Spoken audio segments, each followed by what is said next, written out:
Hello again, it's Mark with the 1875 Lady in Waiting channel. I can't begin to explain to you what happened at the end of last week's video.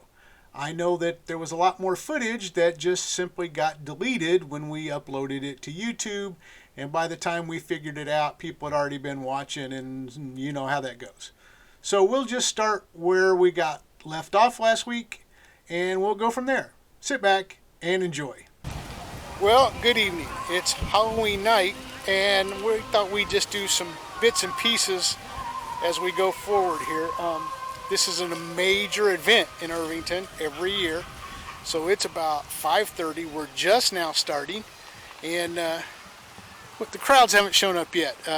Literally what happens is that people just pull up in cars and drop kids off, and it's just a madhouse. So we'll get some shots here as we go. And it'll be kind of interesting. You can see what Halloween means to the people in Irvington. So sit back and enjoy. So the official hours of trick-or-treating are supposed to be from 6 p.m. to 8 p.m. But these are some of the shots that we did before everything started. Looking here at my next door neighbor, you can see their setup over here. This is, they have a lot of family, but this is also what they do to, provide for the children in the neighborhood. Across the street there at the church, that little drive-through area right there, they now close it off. They used to allow cars to drive through there, but now they close it off. They do what they call a trunk or treat at the church, and they go through quite a bit of candy themselves, but it will be absolutely kind of crazy. But this is kind of where we are starting. It's, like I said, it's about 5:30, so we're there. We're there in plenty of time, but you'll notice that there's already quite a few people out and about. But, just shots of as we go. So right now we're only about, half hour or so into this thing tonight. And we'll just kind of give you an update on where things are at. You can see across over to the church. They're pretty packed over there. Like I said, this becomes a bit of a crazy mess before it's all said and done. So we're a little later into this thing, not a whole lot, but these were some of the more of the shots that we got. You can see my lovely wife there again handing out candy. But one of the things that I kind of want you to notice as some of this video plays by is that notice how many of the parents or the adults, let's put it that way, the adults that are out trick-or-treating with their kids are dressed up in costume as well. I mean, here in, we're pretty open about a lot of things, and here in Irvington this year there were actually, we got several adults that came through that were trick-or-treating, and they said that they had never been able to trick-or-treat as a kid, and this was kind of something they always wanted to do, and so they just came out and did it. But it's a family event around here. It's very crazy. All right, so it's a little dark, but it's about 7:30. Sorry, I haven't been able to shoot a little bit more video than I have, but it's been a non-stop group. My camera really isn't doing justice for everything that's out here.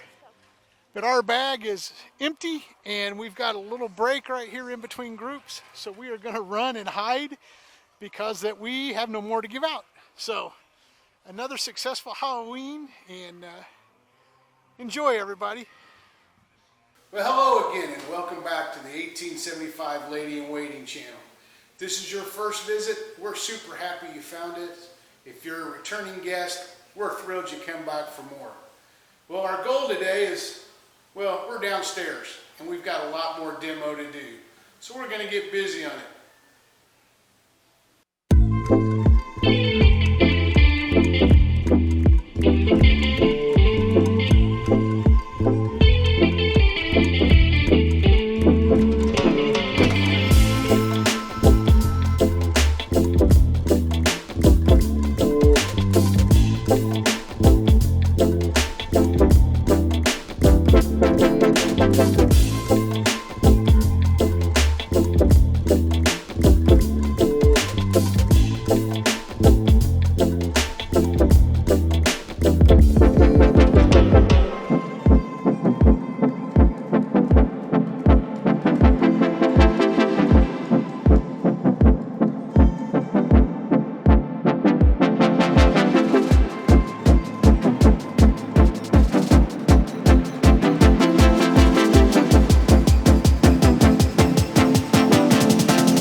Okay, well, there's that sealing down. To be truthful, that sealing, as you're tearing this down, excuse me, as I was tearing this down, this sealing has had problems for quite a while. There was the original plaster that came down just lickety-split. It just dropped down as soon as you hit the shovel to it. And the original lath, those come down pretty much in pieces. But then I ran into pieces where there is a much younger lath. I mean, you can just tell by the way they're cut and how the material that they use to make them out of. It's definitely a pine.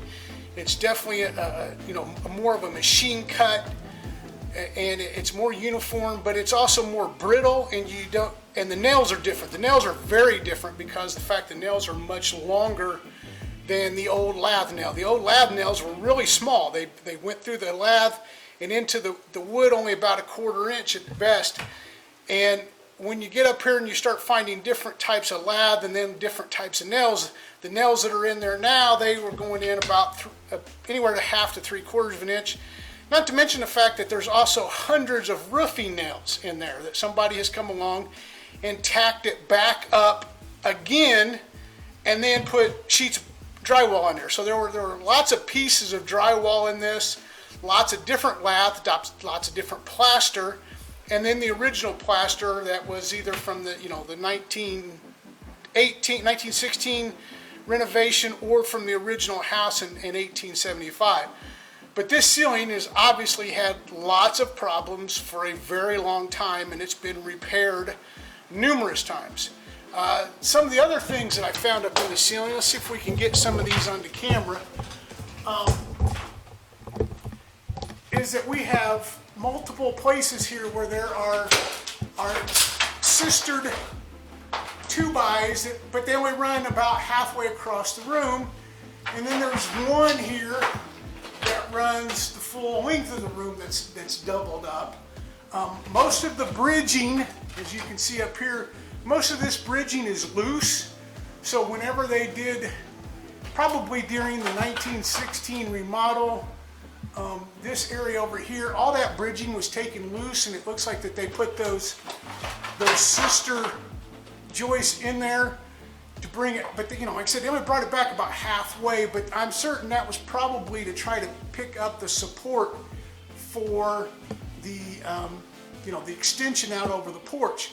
But the funny thing is that the one on the end over here, which you would want them to have doubled up or maybe give it some extra support, that one didn't get anything. So I did tear this one little corner off, and we'll get to the rest of this, but I wanted to see that is indeed my 4x6 beam that continues down from upstairs, and it comes down through this wall, and it's literally just notched like a barn beam, so that header sits on the edge of that beam. It's got like an angle notch in it, and then that will extend over to there. Now, I'm not sure what's going to be over on that side, because I don't have another 4x6 that goes up through the house on that side over there. So that'll be interesting when I get the rest of that taken care of. But for now, that's what we've got.